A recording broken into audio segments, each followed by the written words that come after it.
मैंने दो नहीं, आज तक 250 फिल्में अलग अलग।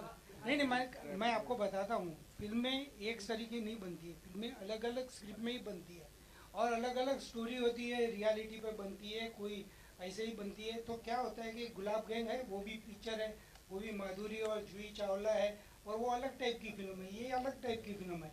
और नए लोग जो फिल्म बनाते हैं, आज तो मैं तारीफ करता हूँ कि ऐसे डायरेक्टर की बहुत ज़रूरत है, और उन्होंने मेहनत जो की है, मैं समझता हूँ पिक्चर लगने के बाद सब उसकी तारीफ और करेंगे। आज तो हम लोग इसमें क्वेश्चन मार्क रख के चल रहे हैं। मेरे हिसाब से अलग अलग टाइप की पिक्चर बनती है। आप जो बोल रहे हो मेरे को समझ नहीं पड़ता है कि आप गुलाब गैंग और इसके सामने कंपैरिजन क्यों करते हो, मेरे को समझ नहीं पड़ता है। चुनाव तो अलग अलग जो स्क्रिप्ट होती है उसके ऊपर से चुनाव करना होता है। और मैं समझता हूँ कि ये रियलिटी फिल्म है, मेरे को लगता है कि ये बोल्ड फिल्म है और ये पिक्चर पब्लिक को पसंद पड़ेगी। इसके लिए कमर्शियल जो भी है उसके हिसाब से पसंद की। भरत जी और भट्ट साहब, आपसे एक सवाल है मेरा कि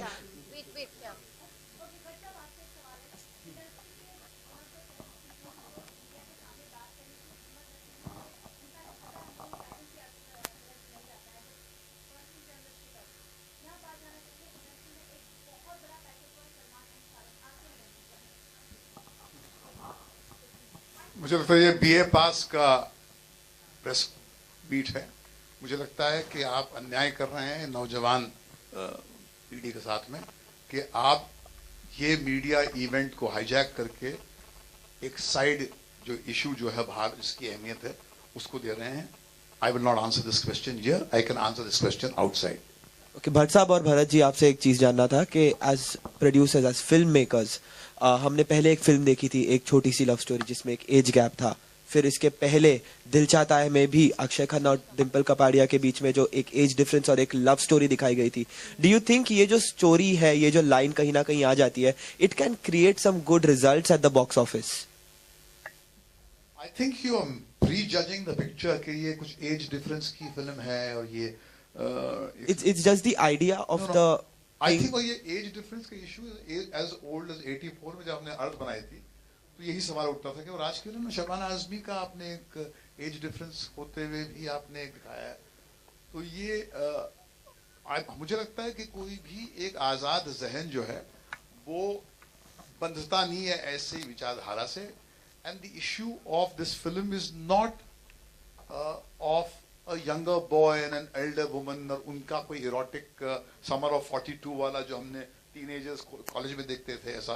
This is a far more real film. It's a film that deals with the soul of contemporary India, at least in the metros. It deals with the horrors of our real life.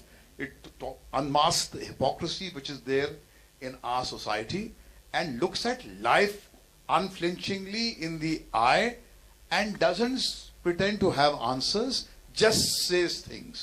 And I think that to do that in the area of entertainment, जहाँ पर सिर्फ feel good फिल्में बनाई जा रही, is quite an achievement. Hi. Okay, my question is to Ajay. Last Friday we've seen an independent film see the light of day, Ship of Theseus.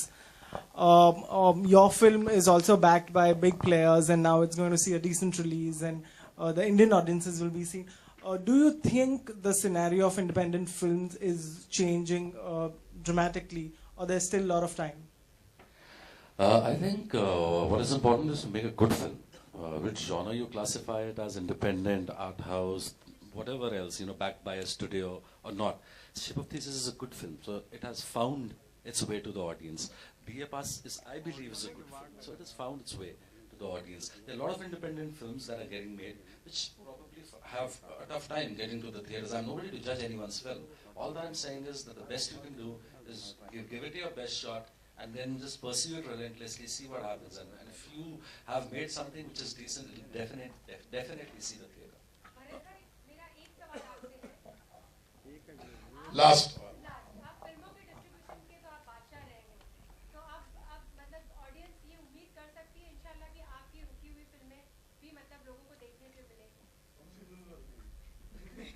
मेरी कोई film रुकी हुई नहीं है। जिन्हें आप डिस्ट्रीब्यूट करने के इच्छुक थे और बीच में एक बहुत सारा सा गैप आ गया।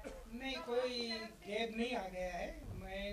मेरे बिजनेस अलग अलग टाइप के हैं। मेरा मेन बिजनेस फिल्म का नहीं है, फिर भी नए नए लोग जो भी आते हैं, और मैं समझता हूँ कि नए टैलेंट को अपने को सपोर्ट करना चाहिए।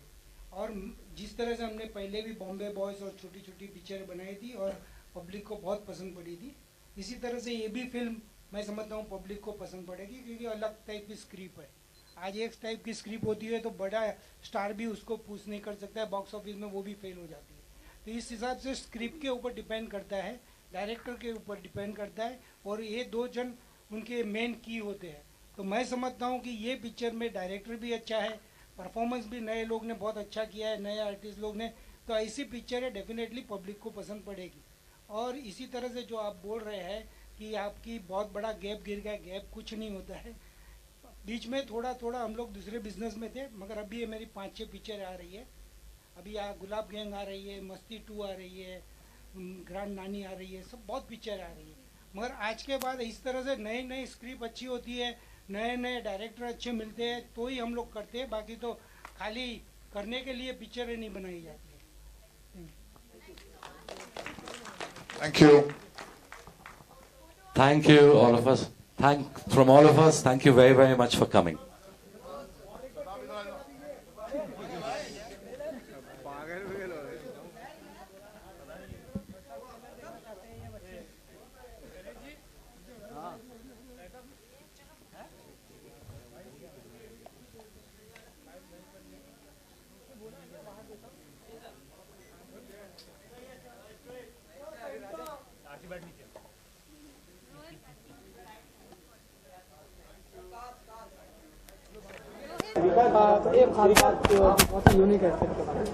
मैंने जितनी तारीफ की है बीए पास के बारे में कम की है, क्योंकि मेरे हिसाब से अजय बहल जो है आने वाले कल का एक सुपरस्टार डायरेक्टर इमर्ज होने वाला है।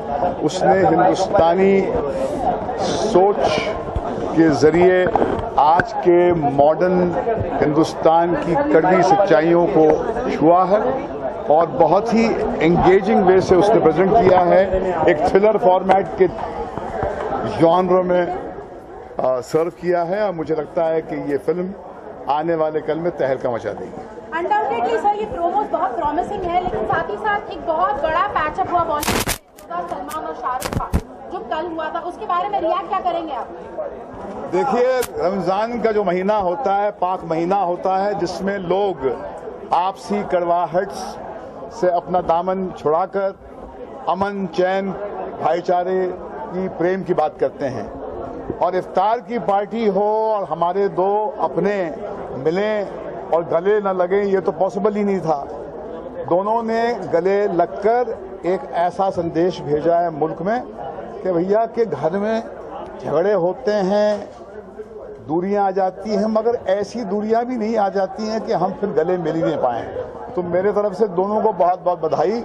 उन्होंने बहुत बहुत पॉजिटिव एक माहौल क्रिएट किया है इस मुल्क में, क्योंकि यहाँ पर सिर्फ जहर, कड़वाहट और मारपीट की बातें हुई, तो हम फिल्म वाले जो हैं प्रेम की बात करते हैं, और ये दोनों ने सुपरस्टार्स ने गले लगकर प्रेम का एक संदेश दिया रमजान के इस पाक महीने में।